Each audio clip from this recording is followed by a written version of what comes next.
atopámonos nunha remota vila costeira situada na Costa da Morte.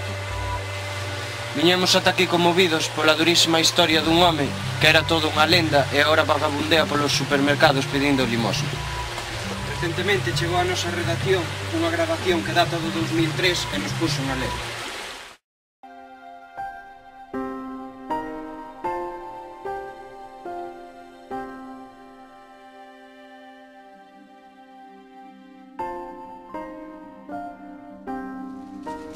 Era un deses días nos que está a punto de treboar e o aire está cargado de electricidade. Case a podes tocar, non? E aquela bolsa estaba ali, vacilándome, como un mucoso pedíndome xogar durante non sei canto tempo. Aquel día foi no que descubrín que existe vida baixo as cousas. E unha forza incrible facíame comprender que non hai razón para ter medo, xamais!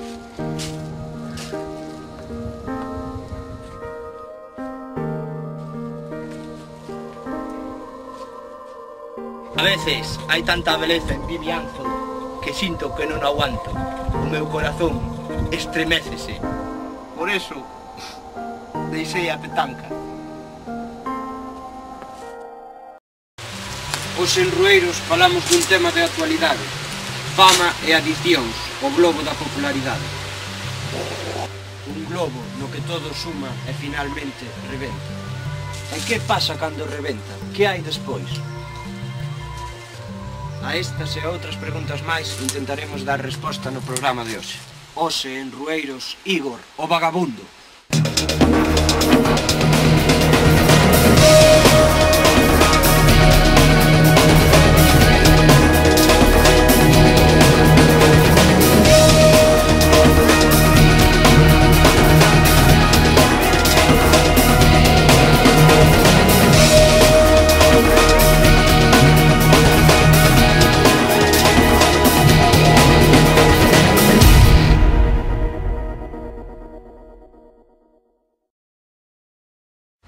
Igor foi un grandísimo campeón de petanca nos anos 80 e considerado todo un héroe na súa URSS natal. Uns veciños dixéronnos que poderíamos encontrar a Igor pedindo limosna diante deste supermercado.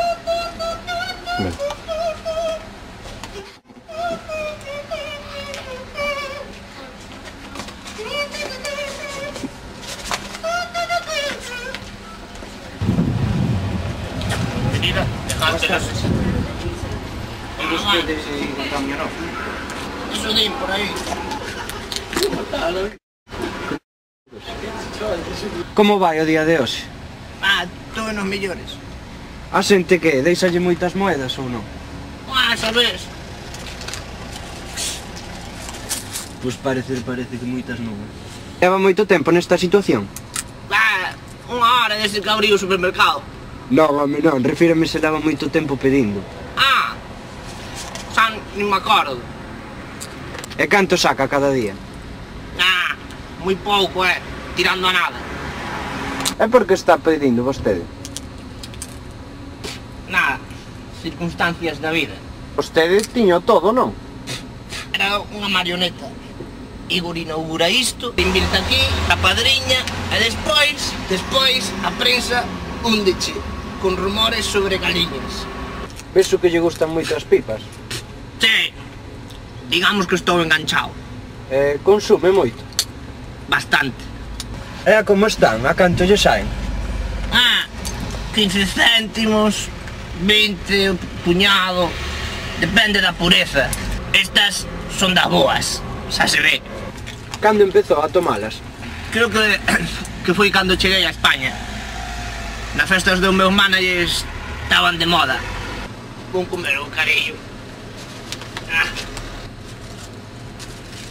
Menudo bocado. Sí, es un bocadillo con aroma a chorizo. Coño chorizo, estendo ben, e así sirve para moitos máis días. De onde vive agora, bo home?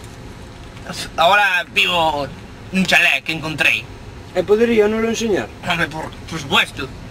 Vide conmigo que me lo enseñe. Estamos na entrada de acceso ao chalé de Igor Damianov. Como poderedes observar, non se trata precisamente dun chalé. Igor vive nun edificio abandonado e nun estado ruinoso. Sen luz e sen auga, os invernos convírtense en todo un inferno.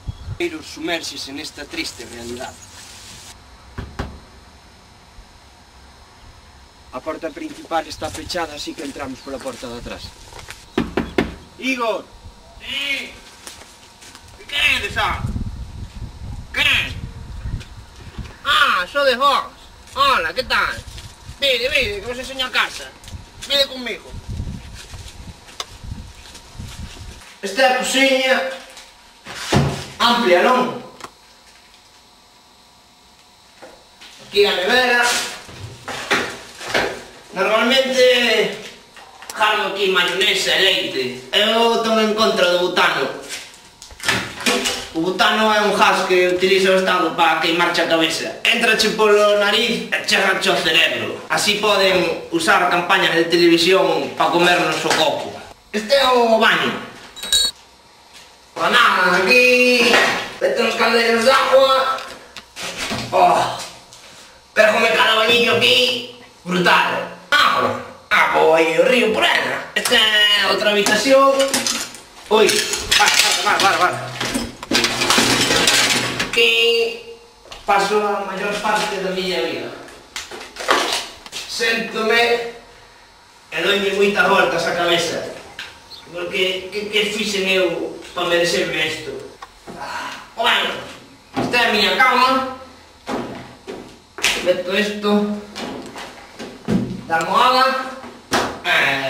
Aí durmo. Xa vos imaginades, non? Como? Eu paso moita fame a menudo. Levo 3 días sin comer. E tedes que perdonar, pero a fame é negra.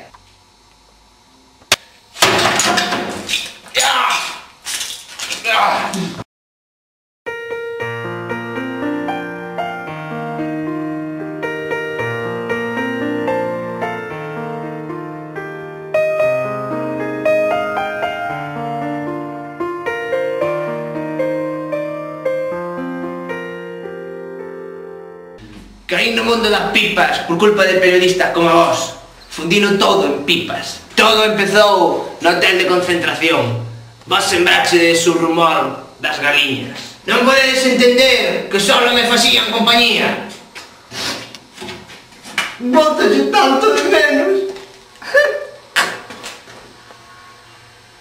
Veña, chao, As galiñas só me facían compañía. As galiñas só me facían compañía.